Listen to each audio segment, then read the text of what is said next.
दोस्तों थंबनेल देखकर और डिस्प्ले देखकर आप समझ ही गए होंगे कि E8 का एरर है। हिटाची का 2 टन का कैसेट एसी है ये। और एरर के साथ में अलार्म की लाइट भी ब्लिंक करती है। तो अलार्म की लाइट, कोई भी एरर आएगा हिटाची के कैसेट एसी में तो अलार्म की लाइट तो वो ब्लिंक ही करती है, चाहे वो E8 का एरर हो या अदर एरर हो। फिलहाल आप देख चुके हो E8 का एरर है इस कैसेट एसी में। हिटाची का 2 टन का नॉन इन्वर्टर एसी है ये कैसेट एसी। तो वीडियो पूरी देखना, इसमें हम बताएंगे E8 का एरर किन किन कारणों से आता है और उसके लिए हम क्या क्या करके उसको रिजॉल्व कर सकते हैं। तो फिलहाल हम उसके लिए ग्रिल खोल रहे हैं। तो हेलो दोस्तों, कैसे हो आप लोग? मेरा नाम है बबलू और आप देख रहे हो बबलू एसी टैग। तो दोस्तों E8 का जो एरर आता है हिटाची के अंदर वो ड्रेन मोटर का होता है। और एरर शो होने के कई कारण हो सकते हैं, जैसे कि पीसीबी ड्रेन मोटर के लिए सप्लाई ना दे रही हो, या फिर ड्रेन मोटर खराब भी हो सकती है। तीसरा, उसकी वायरिंग भी कटी हुई हो सकती है। और चौथा होता है इसमें एक फ्लोटिंग स्विच, जो कि प्रॉपर वर्क ना कर रहा हो। जब तक वो प्रॉपर वर्क नहीं करेगा, सेंस नहीं करेगा, तब भी मोटर ऑपरेट नहीं होगी, क्योंकि वो सेंस नहीं करेगा। पीसीबी सप्लाई जनरेट नहीं करेगी ड्रेन पंप के लिए। जो भी हमारे टेक्नीशियन भाई हैं वो अच्छे से समझ गए होंगे फ्लोट स्विच क्या होता है। और इसमें से हम पीसीबी की सप्लाई चेक कर चुके हैं, जो कि पीसीबी सप्लाई एकदम दे रही थी 220 वोल्टेज। इसीलिए हमने ये आगे खोलने का प्रोसेस जारी किया है। तो फिलहाल हमें इसमें वायरिंग वगैरह तो कहीं से कटी हुई नज़र नहीं आ रही है। अब एसी को हम पूरा खोलेंगे, फिर देखेंगे क्या इसमें प्रॉब्लम है, क्यों इसमें E8 का एरर आ रहा है। वीडियो पूरी देखना। ये जो वर्क हम कर रहे हैं ये रेलवे रोड पे शोरूम है, वहाँ पे कर रहे हैं। और काफ़ी बड़ा शोरूम है डिजिटल वर्ल्ड के नाम से। इलेक्ट्रॉनिक प्रोडक्ट मिलते हैं यहाँ पे, हर तरीके का प्रोडक्ट मिल जाएगा आपको। तो आप देख सकते हो हमने चिल ट्रे खोल लिया और इसमें काफ़ी सारा पानी भरा हुआ है, क्योंकि इसकी ड्रेन पंप ऑपरेट नहीं हो रही थी। ट्रे में जो भी पानी है वो हम बाल्टी में ले लेंगे, किसी प्रोडक्ट पे ना गिरे। आप देख सकते हो नीचे वॉशिंग मशीन वगैरह रखी हुई हैं, तो थोड़ी सी सावधानी बरतते हुए हम ट्रे को अलग कर लेंगे। और जो भी पानी बचा हुआ है वो हम दूसरे सिरे को टेढ़ा करके इस तरीके से पानी ले रहे हैं। इस एसी को हमने पूरा तो खोल लिया है, लेकिन हमें कहीं से भी रेड कटिंग वगैरह कुछ भी ऐसी चीज़ नज़र नहीं आ रही है, जो कि हम कह सकें कि इसकी वायरिंग वगैरह कटी हुई थी। क्योंकि चूहे वगैरह काट सकते हैं, लेकिन इसमें ऐसा कुछ दिख नहीं रहा है। आप देख सकते हो सारी वायरिंग इसकी ओके है। थोड़ा सा जो हमको लगा वो फ्लोट स्विच पे गंदगी थी।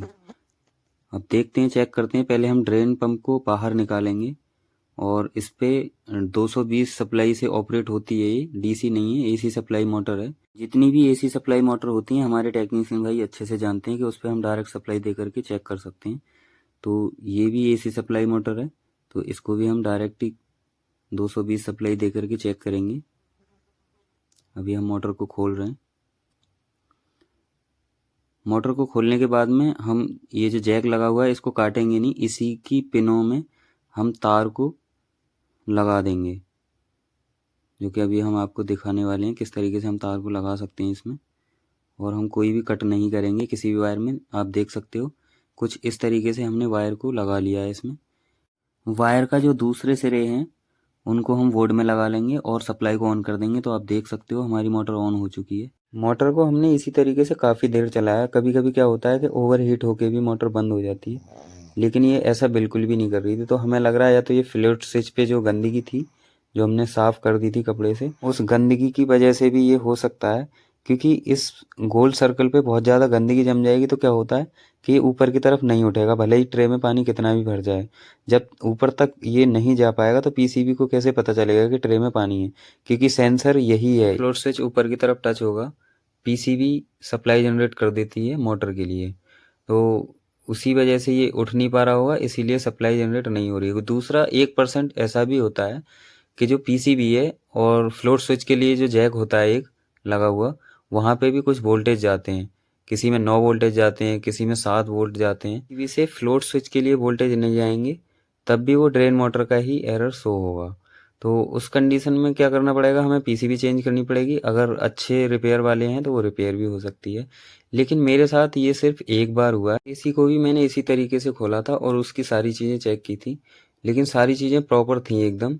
लेकिन बाद में मुझे पता चला, जब मैंने पीसीबी को निकाल करके अच्छे से देखा तो मैंने देखा वो रिपेयर हो रखी थी, कई जगह से सप्लाई उसमें बाईपास हो रखी थी। जब हमने उनसे पूछा तो वो कह रहे थे हाँ भाई, किसी टेक्नीशियन को निकाल करके लेके गया था वो पीसीबी और उसने रिपेयर कराई थी। तो वो पीसीबी गलत रिपेयर हो रखी थी। हमने उसमें नई पीसीबी लगाई तो एकदम सही हो गया था वो एसी। फ़िलहाल हमने इसकी वायरिंग भी कंप्लीट कर चुके हैं, आप देख सकते हो। उसके बाद में हम इसको चला करके देखेंगे, देखते हैं इसमें सिर्फ जो गंदगी जमी हुई थी उसी का मैटर है या कुछ और है। तो मुझे नहीं लगता कि इसमें कुछ प्रॉब्लम होगी। बाकी जब हम एसी को चलाएंगे तब पता चलेगा कि जो प्रॉब्लम थी वो दूर हुई है या नहीं। पहले हम ग्रिल को फंसाएंगे, और ग्रिल फंसाने का बहुत ही ईजी तरीका है। जो स्क्रू होते हैं उन्हें पूरे लूज़ कर लीजिए। उसके बाद में जो ऊपर इंडोर में ही क्लैंप लगी रहती हैं उसमें वो लॉक फंस जाते हैं, और फंसने के बाद में हम स्क्रू को टाइट करेंगे तो वो एकदम ग्रिल टाइट हो जाती है। जितने भी हमारे टेक्नीशियन भाई हैं उन्हें अच्छे से पता है किस तरीके से खोलनी होती है ग्रिल और किस तरीके से टाइट करनी होती है। तो फिलहाल हम ग्रिल को फंसा करके चारों स्क्रू टाइट कर रहे हैं। स्क्रू कसने के बाद में अब हम इसका पैनल लगा लेंगे। उसी पैनल में डिस्प्ले होती है और उसी पैनल में फ़िल्टर फंसाया जाता है। जितने भी टेक्नीशियन भाई हैं उन्हें अच्छे से पता है कैसेट एसी में ये दोनों चीज़ें एक ही पैनल में होती हैं। डिस्प्ले का जैक हमने लगा लिया है। अब हम एसी को ऑन करेंगे। ऑन करने के बाद में आप देख सकते हो एसी हमारा ओके हो चुका है। दोस्तों वीडियो अच्छी लगी हो तो लाइक कीजिए, शेयर कीजिए, हमारे चैनल को सब्सक्राइब कीजिए। मिलते हैं अगली वीडियो में नए फॉल्ट के साथ। जय हिंद।